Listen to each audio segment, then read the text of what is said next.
ചേട്ടാ ഈ കുറുക്കമ്മൂലൊരു സൗഹൃദം അതെങ്ങനെ വിവരിക്കുക നമ്മള്? ഇല്ല, ഇവിടെ ആയിട്ട് അധികം നമ്മളും പിന്നെ ഡോക്ടർമാരും, എനിക്ക് പിന്നെ ഡോക്ടറേറ്റ് ഉള്ളവരുടെ ഒരു കൂട്ടി തന്നെ. അപ്പോൾ ഞങ്ങളിവിടെ അല്ലേ കളി കഴിഞ്ഞ് വന്നിരുന്നത് സുരേഷിൻ്റെ അവിടെ നിന്ന് കണ്ടില്ലേ, ചായ കുടിക്കുക, ഭക്ഷണം കഴിക്കുക, ഇവിടെ കുറച്ച് നേരം ഒന്ന് വർത്തമാനം പറയുക.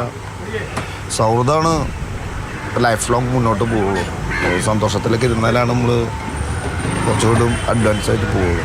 അപ്പോൾ സൗഹൃദം തന്നെയാണ് ഇവിടെ മെയിൻ സാധനം. പിന്നെ ഇപ്പം ഈ ഭാഗത്തൊക്കെ പ്രത്യേകിച്ച് ഫുട്ബോൾ തൃശ്ശൂരും ഇതുമായി ബന്ധപ്പെടുത്തി തന്നെയാണോ ഇനിയുള്ള തുടർന്നുള്ള സമയങ്ങളൊക്കെ എങ്ങനെയാ? കഴിഞ്ഞല്ലോ ആലോചിക്കുന്ന സമയമുണ്ട് ഇഷ്ടംമാര്. കുറച്ച് ദിവസം റെസ്റ്റ് ചെയ്യണമെന്നല്ലേ? കുറച്ച് ദിവസം റെസ്റ്റ് ചെയ്തിട്ട് എന്നിട്ടാവും നമുക്ക് ബാക്കിയുള്ള കാര്യങ്ങള്. ഇപ്പൊ പൂരമൊക്കെയല്ലേ വരുന്നത്, അതിന്റെ തിരക്കിലൊക്കെ ആയിരിക്കില്ലേ? പൂരത്തിന്റെ തിരക്കിലാണ്. പൂരം വരല്ല, 5-ാം തീയതി പൂരല്ല. ഉഷാറാക്കണമെന്ന്. പൂരം നമ്മുടെ സാമ്രാജ്യമല്ലേ, നമ്മുടെ പുളിയല്ലേ ഇത്.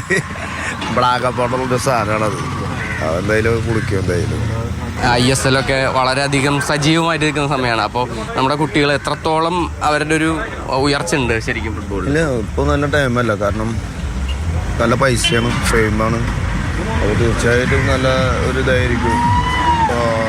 കളിച്ചാൽ രക്ഷപ്പെടാം. ആദ്യം കഴിഞ്ഞ് കളിച്ചാൽ രക്ഷപ്പെടുമെന്നുകൊണ്ട് നടക്കുകയായിരുന്നു. അപ്പോൾ ഇപ്പോൾ കഴിഞ്ഞ് കളിച്ച് നന്നായി ഇത്തിരി കളിച്ച് കഴിഞ്ഞാൽ നന്നായി രക്ഷപ്പെടാം, നല്ല പൈസ ഉണ്ടാക്കാം. കുറുക്കുമൂലയിലെയും തൃശ്ശൂരിലെയും സൗഹൃദങ്ങളും ഫുട്ബോളും ഒക്കെയായി വിജയേട്ടൻ യാത്ര തുടരുകയാണ്. ഇനിയും ഒരുപാട് ഉയരങ്ങൾ കീഴടക്കാനുണ്ട്. സുജി പട്ടാമ്പിക്കൊപ്പം MS ലിഷോയ്, മാതൃഭൂമി ന്യൂസ്, തൃശ്ശൂർ.